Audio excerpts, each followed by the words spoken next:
Hi, Erin, and kia ora to everybody. I'm Caroline Bowditch, and I am the CEO at Arts Access Victoria, and I'm coming to you today from the unceded lands of the Boonwurrung people in the Kulin Nations, and I pay my respects to elders past and present, and all of the traditional owners of the lands that you are coming from, and that might be joining us today. I extend my respects. I am coming to you also from my home office in Melbourne. We are still, although lots of people think that for some reason, lots of people think the pandemic is over, it very definitely isn't, and it's still having a massive impact on our community, and we're still very much working in and out of our office. So today I'm in my home office. I am a white 50-something woman today wearing gold-rimmed glasses. I have kind of brownie lipstick and a blue top, and I am proudly sitting in my power wheelchair, although you can't really see that on screen. I am a very proud disabled person, and I think coming to a space of disability pride has been a lifetime in coming. It's not something that has, I guess it's something that we grow to know and learn. And I too am learning to have more disability pride every day. For those of you that don't know Arts Access Victoria, we are based in Melbourne, and we have been around since 1974. So we are fast approaching our 50th anniversary, which feels kind of extreme and great. And I would say in that 50 years, the organisation has hugely evolved. We are now disability-led. I came into this role in 2018, and in its 45-year history at that point, it was the first time that Arts Access had actually been led by a visibly and openly, publicly disabled person, which felt really significant and important to have that authentic leadership. I'd seen authentic leadership very much actively engaged in the UK, but it's something that in Australia we were still and are still growing into, I would say. We support over 1,500 deaf and disabled artists every year to get closer to their ambitions or their artistic ambitions, and our vision really is for cultural equity for deaf and disabled people. We are in the process of defining what that is, and gradually, hopefully, getting closer to it. And our real purpose or our mission is to have transformational and systemic, or bring about or lead transformational and systemic change in the arts and cultural spaces here in Victoria. So I wanted to really begin talking today just to give you some context and some cultural context of where disability sits specifically within Australia and within Victoria, but lots of these things can be applied, I would say, across the board. And the first thing I would say is that we are not all equal. We like to think that we live in an equal society, but we don't. As disabled people, we live in a world that reinforces a belief that being non-disabled is preferable and is the default position. So we assume that everyone is non-disabled, when actually we know that 20% of the population, around 20%, could identify as being disabled. We live in a world that views disabled people as somehow lesser beings. We are assumed to be of lesser value. And we, again, saw that really play out through the pandemic. There were some amazing statistics that came out of the UK that indicated that 2/3 of the COVID deaths were of disabled people. And that was something that we didn't document in Australia because for some reason that was potentially seen as not being important to measure. But for us, it's really significant. And we also live in a world that suggests that we are problematic, inconvenient, and best avoided. And I think this is the thought that really reinforces ableism. And we'll talk more about ableism and what it is in a second. But basically, I live in a world that was not built with me in mind. And every day I negotiate that. And I negotiate that in my environment, but I also negotiate that in terms of the systems and the structures within which we all operate and function. We know that the arts sector currently prioritises access for non-disabled people. We think about access as a bolt-on, as a thing that we add at the end if we've got time and money to add it in often. And I think we've just had a festival here in Melbourne called Alter State, which was a collaboration between Arts Centre Melbourne and Arts Access Victoria that was disability-led, that has its foundations built on the wisdom of the wonderful Rodney Bell and Carly Finlay and Joshua Pether. All they were the artists that really built built the foundations for the festival to happen. But as a festival, we built with access at the centre, and we built it out. So it wasn't an optional extra; it was absolutely built into everything we do. And I think, we need to be moving much more to that place. Access is still seen as an optional extra. And actually it needs to be seen as a prioritised essential. So I define ableism as being the disability equivalent of racism. It's a term that I use to describe the prejudice and discrimination experienced by people either directly or indirectly. So it can be very obvious in terms of people can blatantly discriminate against you in terms of potentially employment. But then there's also this undercurrent that is much more hidden and is much more indirect, which is where we build ableism into our systems. And that is much more indirect discrimination. I think one of the things that fascinates me is that disability is an open enrolment group. Everybody is welcome and anyone can join the gang at any time. So we know that around 17% of people are born with a disability. Most people acquire their disability, and the longer we live, the more likely we are to experience disability at some point in our lives. But disability has been and always will be present as long as humans exist on this earth.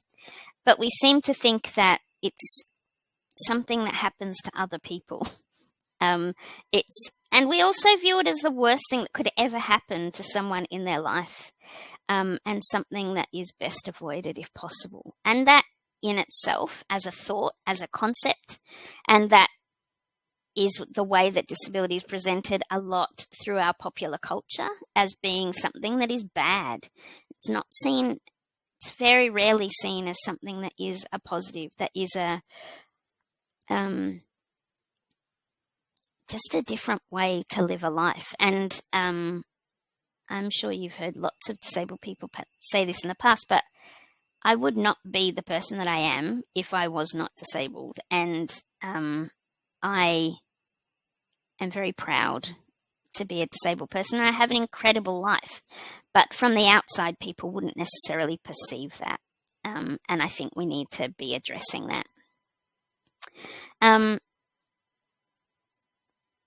Those sorts of attitudes about disability is best avoided. And I know that in Aotearoa, you've got this beautiful concept that that Rodney taught me about how we lean into the wind, how you lean into the wind. And I really love that as a thought. It's just about we all lean into the wind, and we do that differently.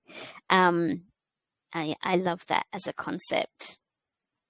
But we do live in a world that where our lives and our worth to the world is based or measured based on our productivity.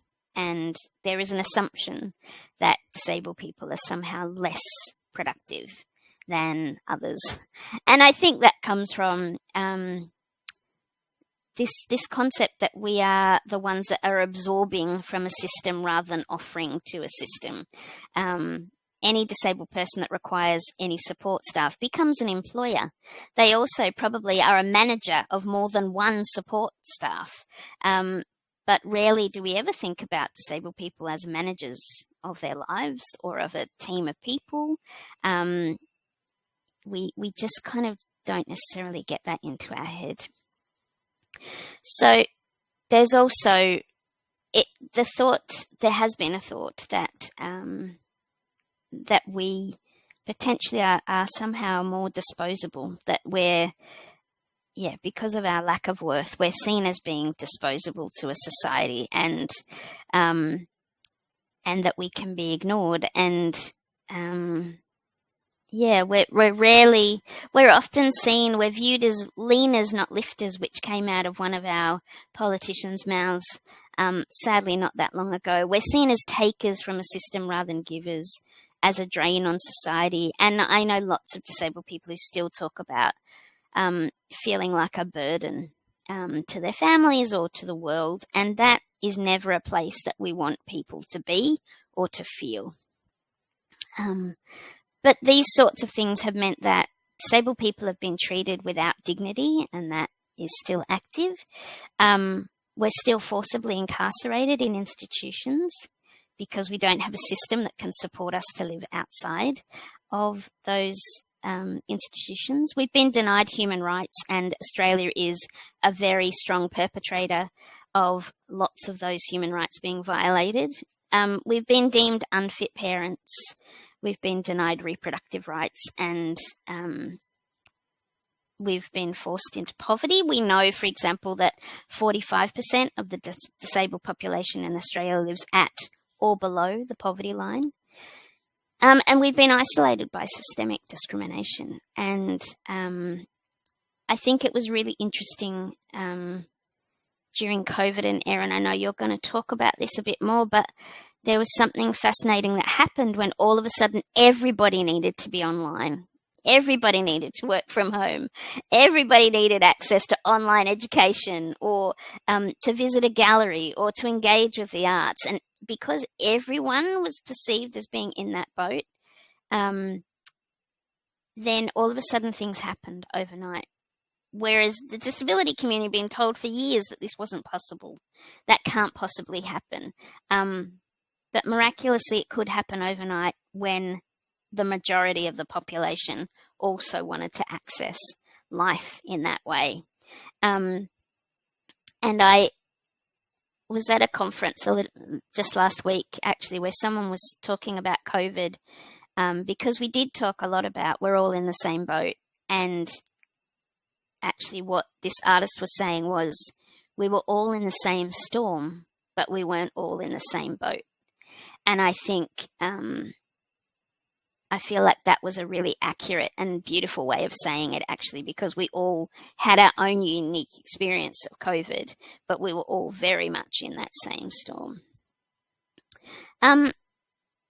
So we live with assumptions all the time. I regularly sit on the tram on my way to work as a CEO, and I often think, what do people think when they look at me? Are any of them thinking, she's off for a nice day out, maybe she's going to the cinema? Do any of them actually look at me and think, she's a CEO of an organisation that has a turnover of $4 million a year? Like, do they ever have that in their heads? Probably not. They're probably not thinking that. And I think I have a major issue with that. I think we need to be one of the biggest discriminating factors, I think, towards disabled people in the world is low expectation. And it can be one of the most debilitating things that we experience is that people expect so little of us. And we need to change that. Great. I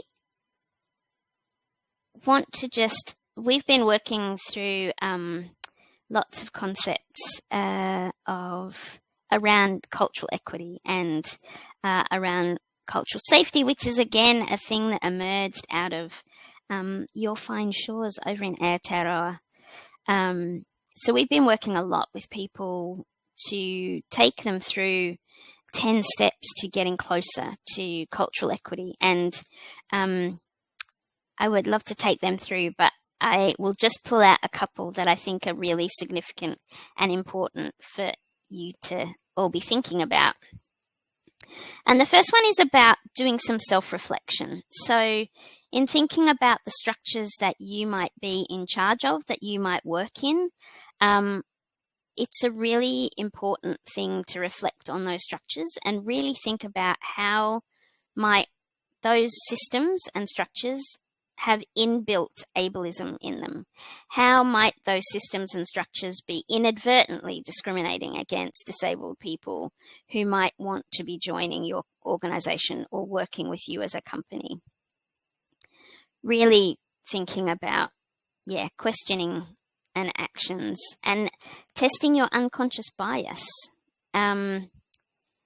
Really making sure that you're working from a social model perspective and a human rights perspective.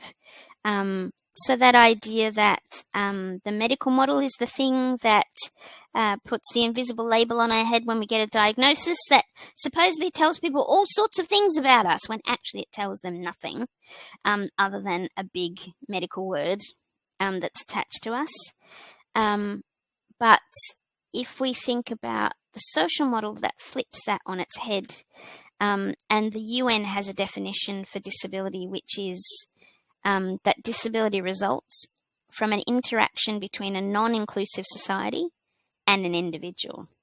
So what it does is it takes the focus off the individual and puts it back onto society and really focuses on how we build disability in around us. And the best example that I can finish off on is by saying I can be more or less disabled depending on where I am in the world, and nothing about my physicality changes at all. But things that do change around me are the environment, a public transport system or a transport system, and primarily other people's attitudes. Really think through that that concept of how we building concept of ableism, or how can we move to a space of anti-ableism? How can we remove ableism from our systems and structures so that we can be more accessible, more open, more welcoming, and allow disabled people to take the lead? And at this point, I'd love to throw to Erin to bring your thoughts into it, so that, then we can chat about what we've come up with. So, over to you, Erin. Kia ora, Caroline. Kia ora koutou. Thank you very much. Look forward to chatting more soon. Kia ora, everyone. By way of introduction, I will just do a quick image description of myself. I'm a Pākehā person with dark blonde curly hair. I'm wearing a orange, red and black patterned dress with a bright purple cardigan, and I'm also in my own home office. I've got a stained glass window behind me and you can see some plants on a bookshelf. I'm zooming in from Te Whanganuiatara, Wellington. I'd just like to start by reading an excerpt from a piece of writing that I did a couple of years ago. So what's wrong with you then? The tone is as casual as the rest of our conversation about the dreary winter weather. Nothing, I say, pretending not to know what he is asking. I mean, he replies, gesticulating at my wheelchair. I was born, I state bluntly, trying to make the point that it's not the tragic accident he likely thinks it is. Here we go again, I think to myself. He raises his eyebrows expectantly. Don't crack, I tell myself. You don't owe him any information. You'll be justified in asking why he thinks such a question is okay. But the awkward silence is too much. Too early, I blurt. Brain damage. Affects my muscles. My answer opens a whole question time's worth of supplementary questions about how my body does or doesn't work. And though I want to raise a point of order about how it's really none of his bloody business, I'm not confident enough. They're all pretty innocuous in the scheme of things. Can I feel my legs? How long will I use the wheelchair? How fast does it go? At least he didn't ask if I can have sex this time. That's always fun. It's not. It's terrible. Still, the more he asks, the more I feel exposed, until I'm wearing nothing but an invisible coat of shame. I've worn this coat a lot in my 28 years. It's heavy, scratchy, uncomfortable, almost impossible to get out of, and yet the more I've worn it, the better it is fitted. Unlike other coats I wear, it has no regular pattern or colour scheme. Rather, it's made up of a mosaic of different sized, coloured and textured pieces of material woven together with assumptions about the capability, desirability and worthiness of my body. There's the run-of-the-mill, beige-coloured, what's wrong with you bits. The taxi encounter darns another one into the sleeve. The awkwardly placed, oddly shaped, unsolicited advice about how to fix my body bits. Yoga, this medication, a stranger's cousin with a completely different condition takes, prayer, and the razor-sharp, burning red patches. I like you, but I can't handle dating someone in a wheelchair. I'd kill myself if I was disabled. I aborted a disabled fetus once. Those ones hurt the most, no matter how many times I tried to blunt them. Some bits of material are decades old now, worn, faded, hidden under layers of others, sewn on when I was just a kid. Some are more recent. The shoulder pads of being in my 20s. Should have a partner, should start thinking about having children, padded with societal expectations. And some bits intersect with other features of my body. Pockets of fat jokes with ableist and anti-fat linings, double layered with two kinds of shame material. I wish I could say I've outgrown this coat of shame, but I haven't, not yet. But I've been working hard to replace it with better material. That was from a piece on RNZ a couple of years ago called Repairing an Invisible Coat of Shame. And I share it just as an example of some of the ableism that disabled people experience and the impact that they can have on people and the perception of themselves and how they navigate the world, and on myself in particular. And like Carolyn's very adeptly gone through, all of these things are kind of woven together with assumptions around the capability and worthiness of our bodies and our lives. And they can be very explicit as they are in that piece.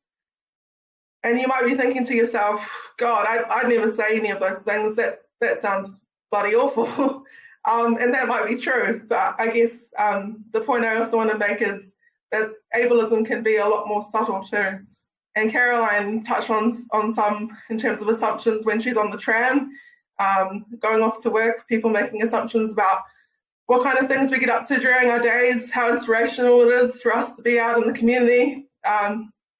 It could be in the language that we use, how often do we call someone an idiot or say something's driving us crazy or say something's falling on deaf ears. We might not even think about those things as ableist, but they're so ingrained into our culture and into our way of talking that people don't even notice that they're saying them. It might be in terms of tokenism. It might be getting in a disabled person to come and talk to your group or your organization and then think, oh, great, that job's done for another year, and not really considering their lived experience as expertise or having any kind of way of building an ongoing relationship with them.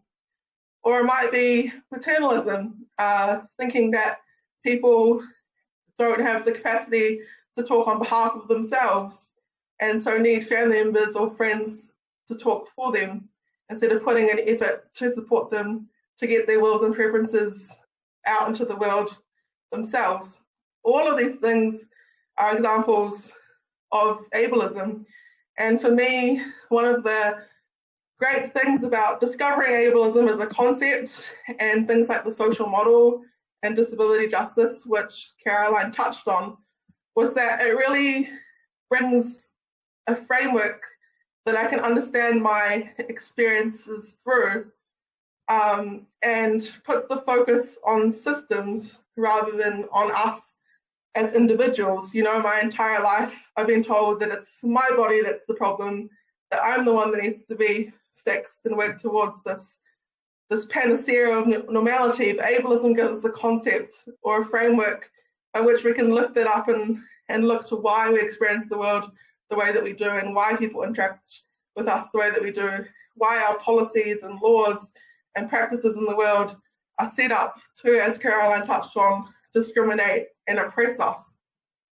And I think it's really summed up by this quote by a South African disability activist, Erin, who says, "Ableism doesn't just dehumanize disabled people, it strips non-disabled people of their own humanity. We're all harmed by the belief that there is one acceptable way of being human. Disabled people show us more beautiful, more expensive, more honest ways of being human." And I really like that quote because it speaks to, I guess, a strength-based view of disability, as Caroline said, and how we can have such incredible lives that from the outside people would never know about. And for me, it's also given a huge sense of community with other disabled people, being able to be in solidarity with them when we experience these acts of harm, acts of violence, and being able to just have someone who I know will be able to understand how that makes me feel, and the constant battle of being in a world that, as Caroline said, is not built for us in mind. This has been particularly apparent to me in the last couple of years with COVID, as Caroline touched on, and particularly in the last year or so, where the New Zealand government, like most of the governments in the world, have taken a very individualistic approach to COVID, given up on COVID protections, and kind of left people to fend for themselves. And as Caroline said, disabled people have obviously borne the brunt of that in terms of poor outcomes and deaths. And that's been a huge weight to carry, and has really exposed the depths and breadths of ableism in our public health systems. Alice Wong, who's another amazing disability activist in the US, I think summed it up well in 2020 when she wrote, "Many of us know the safety net has gaping holes and the state will not save us. So we're going to save ourselves with abundance, wisdom, joy, and love. Disabled people are not acceptable collateral damage in this pandemic. I want to believe that the future is not just mine, but ours. When one of us falls through the cracks, we all suffer. Time and ventilators are scarce, but we have the creativity, moral courage, and collective power to shape a world that has space for us all." And I just wanted to touch on that last sentence about having the creativity, moral courage, and collective power to shape a world that has space for us all, because I really think that that's the solution that we're talking about. That's what being anti-ableist really looks like. It's about taking small intentional actions often and collectively as a group to kind of try and shift these oppressive systems over a long period of time. And I just wanted to touch on some of the things that Caroline did in terms of cultural safety and equity, and building on those, and give some examples of things that I think non-disabled people in particular can do to be good allies and to work towards being anti-ableist. I think it's about reflecting on your own assumptions and biases about disability, and doing that often. Reading about, watching and listening to things about ableism and disability justice. I mean, there's so many amazing disability activists across the world who have taken the time and made the effort to put their thoughts out there. It's just waiting for people to consume it, really. And I think it's a gift that people often take for granted, that disability knowledge is out there. And so I really encourage you all to get your reading list together in that regard. I think it's about finding ways to challenge some of these negative assumptions we've talked about, so that disabled people don't always have to be the ones doing that. And the reality is, sadly, that in the ableist world that we live in, people are more likely, because of ableism, to listen to non-disabled people than they are to disabled people when we tell people about these things. And so being able to use your non-disabled privilege and the power that you have in those situations is really helpful. It's about raising accessibility issues. So when you go to an event, asking if it's accessible, and if not, asking why that isn't the case and what can be done about it to make it accessible. In the current context, it's also about looking at what the COVID protections are and thinking about how you can ensure that events are more COVID safe and accessible to inclusive to people in that way. It's about budgeting for accessibility and prioritizing it wherever possible. And if you're recruiting for jobs, for example, it's about making a commitment to accessibility and providing accommodations in addition to any language used on diversity.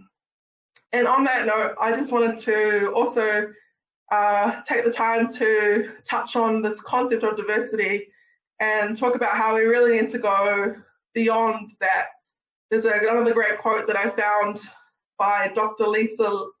Jennifer Lisa Best, which says, "Diversity is a word that does not offend, does not highlight inequality, does not refer to historical injustices or point the finger or lay blame. Diversity has a certain neutrality about it that makes it palatable.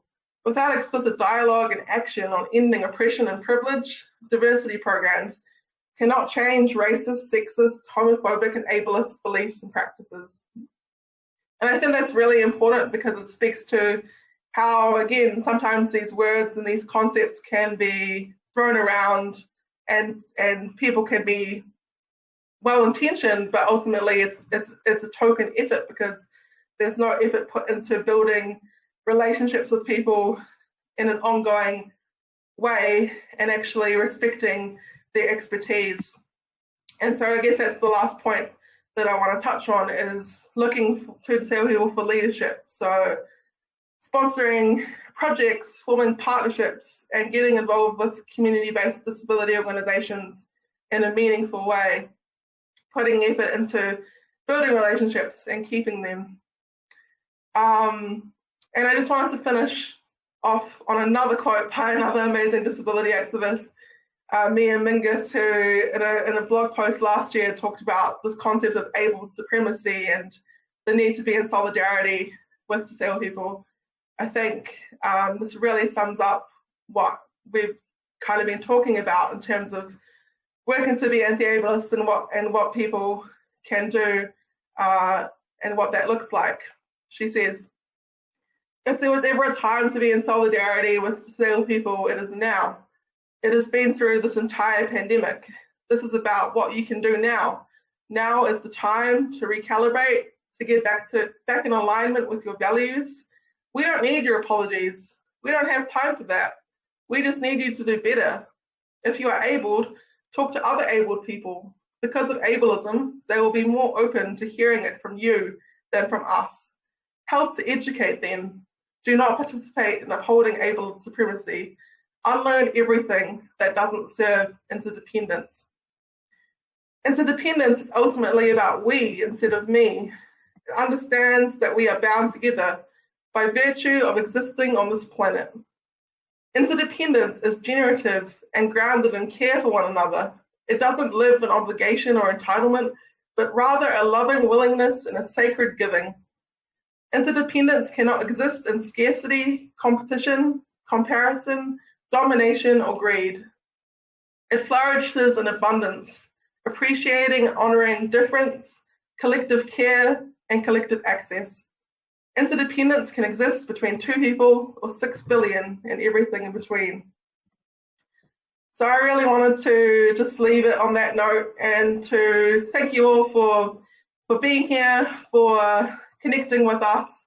And I guess I would just implore for us to keep working together, to keep being interdependent on one another, and to ignite possibilities so that we can have a more inclusive, more accessible, less ableist world. Thank you. Thanks so much, Erin. That was amazing, and I want access to every one of those quotes because I think there's something so important about being able to bring other disabled voices into these spaces, and I think we're getting better at that, is that thought of we don't just come as a solo person, but actually we come with all of this wisdom. I call it crip wisdom. Like, we come with all of this wisdom that sits around us, and you just bringing those quotes so generously is just like, oh my gosh. Yeah, really amazing. Thank you so much. And for such really clear actions that people can take. I'm really keen, while we just chat, because I've got a million questions that I want to ask you, but I want to invite other people that might be in the space or watching to put some questions in the chat, and they'll be fed through to us. But I wanted to pick up on your point about putting your reading lists together. And because I think that's true, and I think there's something really important about finding those authentic voices. And how do you find those authentic voices? Like, how do you pull those people out? Where do you find them? Yeah, I guess for me, I've taken it for granted that I've had, like you say, this amazing community of people that I can draw on. For me, social media has been a game changer. Twitter in particular, there's a huge community of disability activists on there who very generously share their thoughts on pretty much everything, as you do on Twitter. And that's really where I've built up this kind of knowledge base that I can draw on. So I think just for people to be able to go on social media and start following some disabled people who have this public profile would be a good start. Yeah. Who would be at the top of your list? I've got a few that I can throw into the thoughts. But who's... Well, speaking of a great Australian who I miss very, very much, Stella Young always comes to mind. She has an amazing TED talk that I would recommend everyone check out called "Thank You for Your Not Your Inspiration, Thank You Very Much," and that really helped shift my thinking about inspiration porn in particular. She passed away maybe 5 or 6 years ago now, but I still very much draw on her wisdom and on her writing. And I guess that's one of the things to note as well is unfortunately, because disabled people might die younger, there's a huge range of what I call kind of crip ancestors where all this wisdom's been kind of built from that, I still go back and draw on even now. So she's one of them. I would say Alice Wong, who I had a few quotes from in that piece, is another. She's recently released a memoir earlier this year that's just come out. Mia Mingus, who I read from the last quote, she has an amazing blog with just her thoughts, but the way that she writes is so compelling and just makes me think in this kind of systems way that means that I have some kind of hope for the future, and then I'm not weighed down by all these individual things that happen to us as disabled people out in the world. So yeah, that's just a few, but there's so many that I can think of. How about yourself? Alice Wong, absolutely, and I love Alice's podcast as well. I've been getting into podcasts, so and there's a few great ones that are out there. I'm in the process of doing lots of audiobooks at the moment because they're an easier way for me to access reading, as it were. And I started reading a book called Sitting Pretty by Rebecca Tusing, and Rebecca just has a way with words that have really, a bit like you were saying about ableism gives us a structure to understand why people behave the way they do.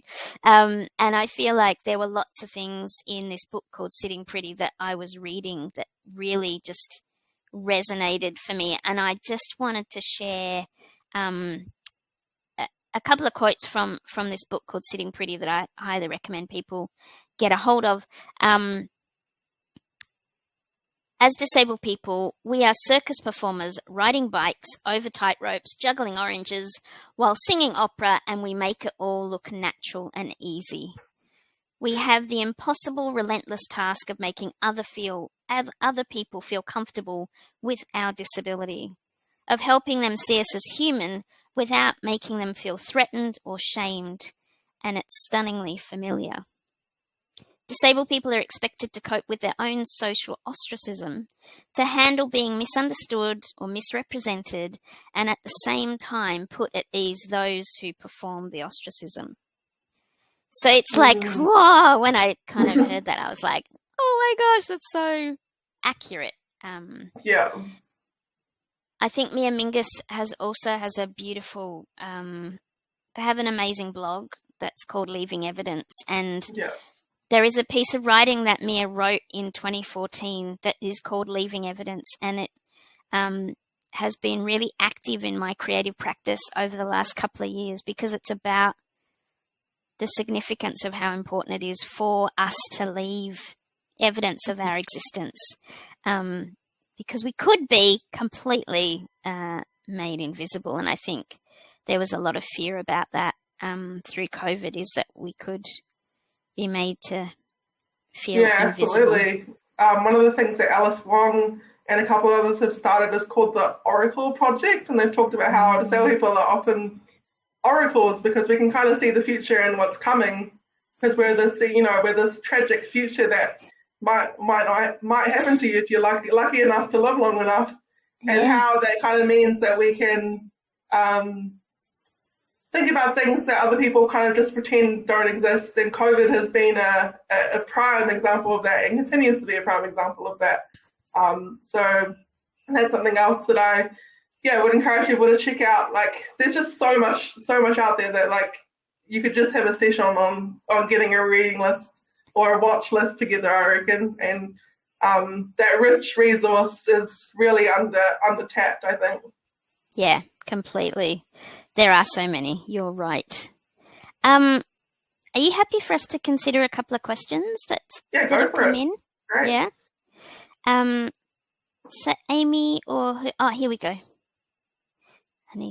Lucky I've got my glasses on, but I'm going to just read out the first one, which is taking a point about ableism being racism for people with disabilities. What are your thoughts and work done in Australia on the intersectional space? Have you approached it with different cultural perspectives, lenses? I'm happy to have a go at that first, Erin, and then maybe you want to. And I think, thanks for your question. It's the intersections. One of the things that I regularly say is disabled people are never just one thing. We are not just one identity. We are all intersectional beings. And I think we are very much in a process of trying to there is so much to learn from our First Nations people in this country, specifically about self-determination is a huge thing that I have learned more and more about, acknowledging our ancestry and where we come from. And I think there is still a very tight coat of shame around some cultural groups in relation to disability. I think maybe that's changing slowly, but for a long time, it was a place of shame for many cultural groups, I would say. So we are on that path and engaging people, and I think it's changing. But yes, absolutely want to acknowledge that we are never just one thing. and we are bringing different perspectives because of the other cultures that or other cultural groups that we come from. Erin, do you want to add anything in? Yeah, sure. Picking up on that point, one of the things that I really like about the disability justice framework is that focus on intersectionality and acknowledging that as well as areas of oppression, we have areas of privilege as well. And that's something that I always try to keep in mind, particularly as a white disabled person who is well educated and middle class. I have a lot of privileges that other disabled people who don't inhabit those spaces don't have, and so it's my responsibility to use that privilege appropriately and to acknowledge that privilege where I can, and to work on my own reflection in those spaces. I think it's important to acknowledge. And something I also like about the disability justice framework is this idea that we need to centre the most impacted. So we need to look at where people who experience the intersections of oppression the most, how we can kind of ensure that they're supported, and that the focus on is on liberating them, because if we can focus on the most impacted, then everyone else kind of benefits as a result. That's such a great point. Thank you. Erin, do you want to take the next question? Do you want to choose? Yeah, it says, there's one that says, how do you approach the issue of people using their disability as an excuse to not be as independent as possible? Professionally, as a workplace, we promote artists' independence. I think that's an interesting framing around independence. I think Mia Mingus, in her blog, actually, the one that I read out, says that independence is kind of a myth from abled culture in a way, because, again, like there's this drive for people to be these individual, kind of self-sufficient, quote unquote, human beings. But I think it is really about interdependence and being able to look at how we can use each other's skills and knowledge and strengths to support one another. So I guess one of the questions that comes to mind when I read that question is, what support do the artists that you're talking about need to feel like they can share that knowledge and skills within that context? Do you have any thoughts, Caroline? No, I would agree. I think there's something really interesting about the concept of independence, and I think that's absolutely what. Yeah, I think it's also. I think we need to be using the concept of interdependence more than we currently are. I think. I guess another thing I would say is. It's like I can think back in my experience of life, and have situations where I've not been given the opportunity to be independent because people have assumptions about what I can and can't do. And so maybe for people, it's also about being given the dignity to be given chances to demonstrate how they would like to be independent as well. Yeah, absolutely.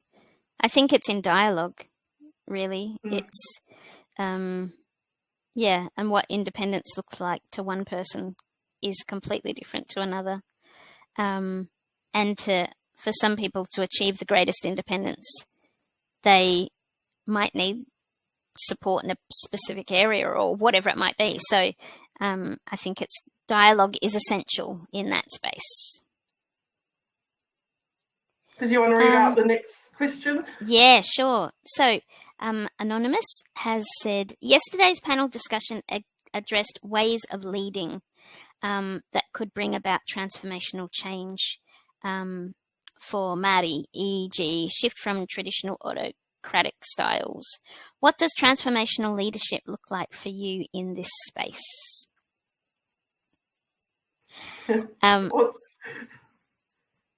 Erin, I feel like you've already said it. For me, it's about, I kind of have a bit of a mantra that I've had since I came into this role, which is about making space, holding space, and taking space. And for me, I think as a leader in I suppose of the organisation, but also in the sector, I would say that a major part of my role is about concentrating on how I'm making space for others to step into. So how am I making space for people to step in and have a voice? And how am I ensuring that the people that are stepping in are the ones that are the most marginalised, for want of a better term? So the ones that are at the centre of the multiple intersections. How do I hold space?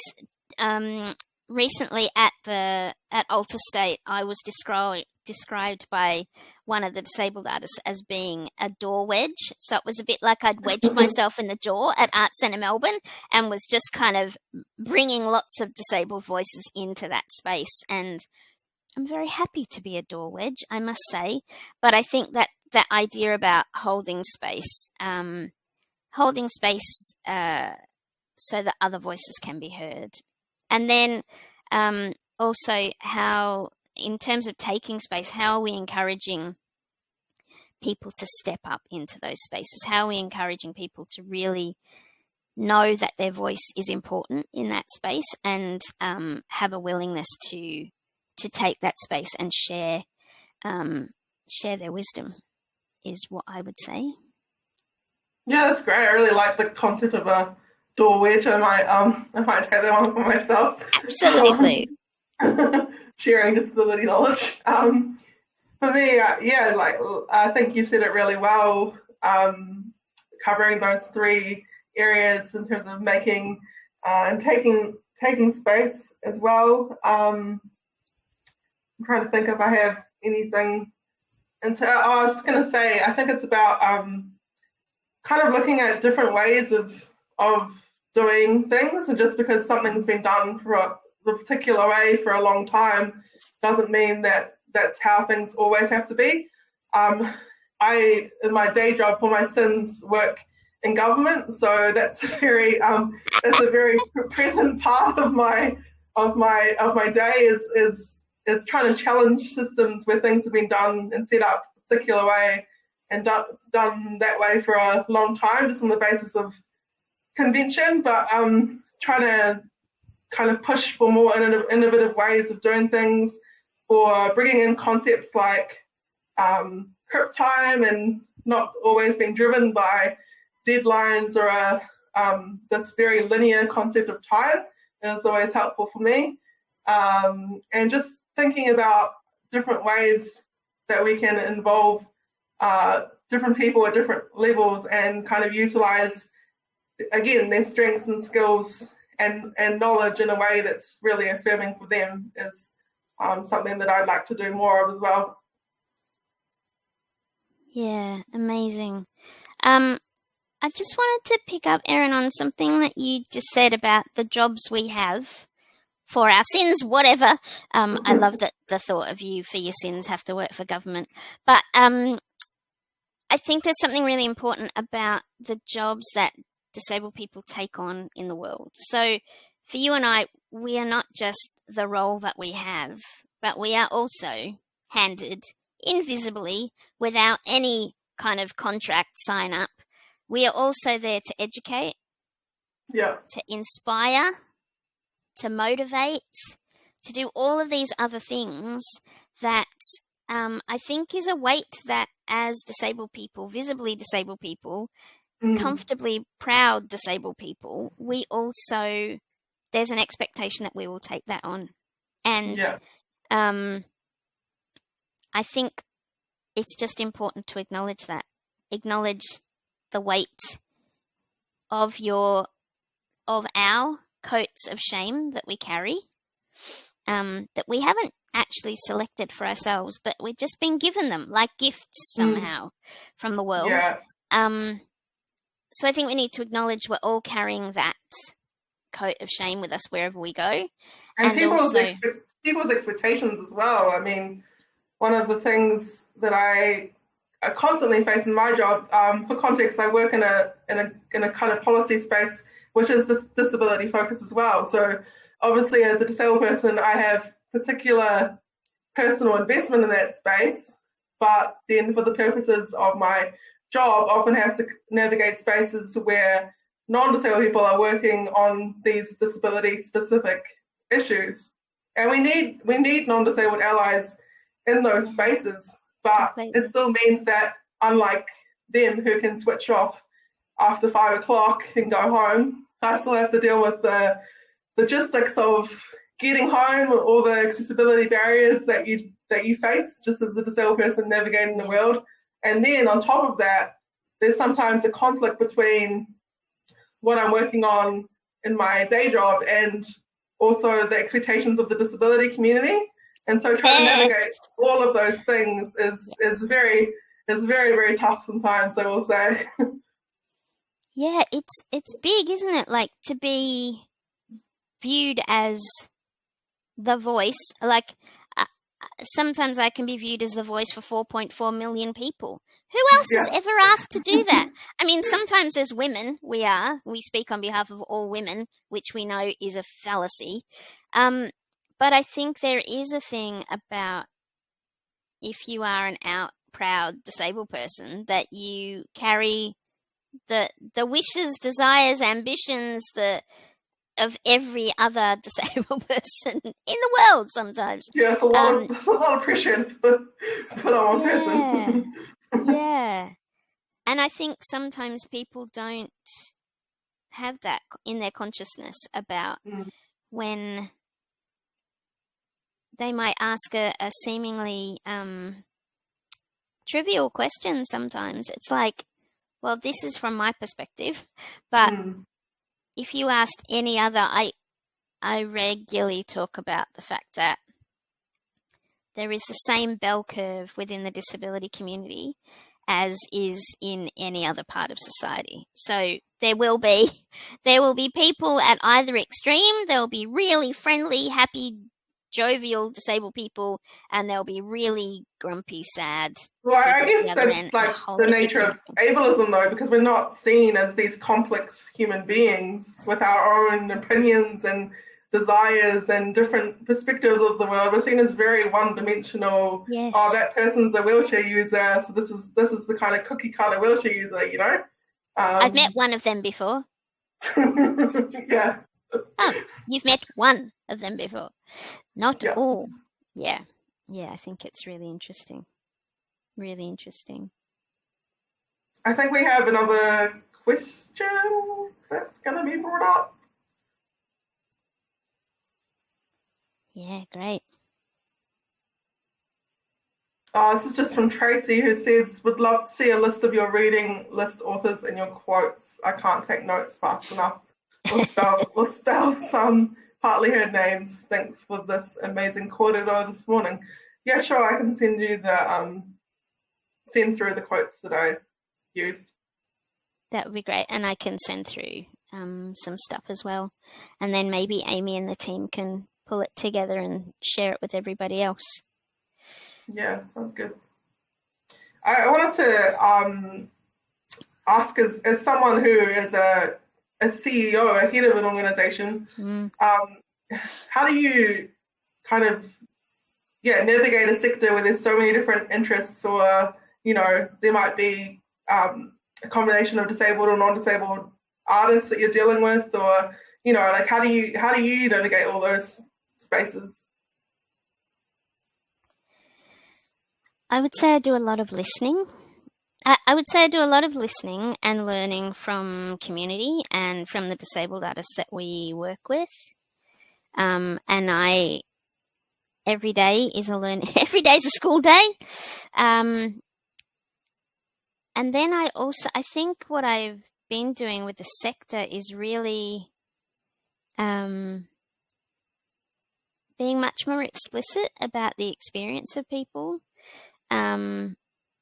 Talking much more about the cultural context of disability and where it sits in the world, and bringing the conversations of ableism, because I think that had been missing for a long time. And I think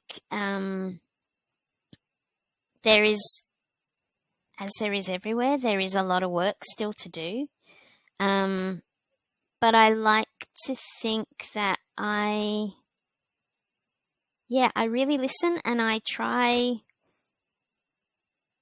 to kind of feed back to people through the filter of where the sticking points are. And I ask a lot of questions, Erin. I think that's the thing, is I don't expect myself to have the answers, but what I do expect to have is a lot of questions. And I think that learning came from when I had a role a long time, well, not a long time ago, 2008 to 2012, I had a role as a dance agent for change with a mainstream contemporary dance company in Scotland. And my job was to perform with the company and to teach as part of the teaching team, and to basically look at the systems. Like, it was multifaceted role. And ultimately it was to affect the artistic landscape in Scotland. Just a little thing, just a small during role, the spare time. But I think in that I really picked up on the thing that you were saying before. I would ask why a lot. Why is the system set up like this? Because that's the way it's always been. So is there a purpose? Like, is there a reason that it needs to be set up in that way? And it was kind of, I would interrogate things with people without blame. Like, I think that's a super important thing in this space, is that this isn't about blame. This isn't about a witch hunt, but it is about really bringing into focus how systemic barriers are being built every day. And I suppose also letting people know the impact that they're having on people.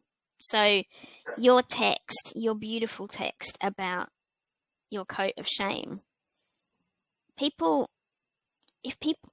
more people heard that and thought about that and knew that happened to us all the time, I think people would shift in their thinking. I think people would potentially think before they asked or before they acted. And that's always one of the things that I say to people, is always ask before you act, and ensure that we are in those conversations, and don't just invite us in a tokenistic way to be in those conversations, but pay people to be in those conversations, acknowledge the wisdom and the experience that those people are bringing, that we're bringing, communities bringing to that table, and take it seriously. Because I think also people can hear things and be told things, but as Mia's, I think it was Mia's last quote said, oh no, it was the one about diversity. What a joyous word. That thing about, you can talk about diversity till the cows come home, but until it actually addresses the oppression and takes steps to change it, it's, I don't know, it's really unhelpful. Yeah, no, I really appreciate you sharing all that. I think for me, it's also about, I don't know, we internalize a lot of these things. Like I constantly find that I have to like challenge the assumptions about myself and like my experience of the world, and we often, I think, can doubt ourselves because of all these, oppressive interactions and systems and structures, and it's a constant kind of pushing back against that as well. Yeah, and I think we don't talk about that. Like, we know, as humans, we know we take on so much from the world, almost by osmosis, that tells us things about ourselves that aren't true. But I think the concept of internalized ableism and the self-hatred that regularly can grow from something like that, the fact that we start to believe that we don't belong because lots of things in the world are telling us that we're wrong or we're inconvenient or whatever, we start to believe that, and that's a lot to undo. That's a lifetime of work. One of the quotes that I absolutely hate, like, no offense to RuPaul, but like I absolutely hate the quote, before you can love anyone else, you have to love yourself. Because I'm like, if you're getting all these messages about how you're wrong and you need to be fixed and you don't deserve to exist in the world, then of course you're gonna not love yourself. Being able to love yourself is a privilege that lots of people don't have. And so that's something that I also have to remind myself. The solution isn't in self-love, it's in collective liberation and working towards a more just world. Yeah, absolutely. Absolutely. I wanted to share a quote that's, as well as being described as a door wedge, I've regularly been described as a mosquito. Buzzing in the ear of the arts industry. And I think the reason that came or emerged was at the end of my role as Dance Agent for Change, and it was attached to a quote that's been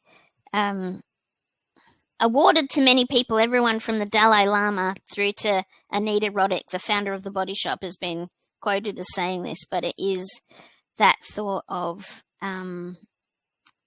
if you think you're too small to make a difference, you've never tried to go to sleep with a mosquito in the room. Yeah. And it's that, for me, it's that concept of we all have the potential to bring about change. But it takes determination and it takes work, and we need to not do it solo. And I think that is one of the things that's super important to me about disability community, is that we work together and we support each other and we carry each other's words in our head and in our being. So we all have the potential for change, and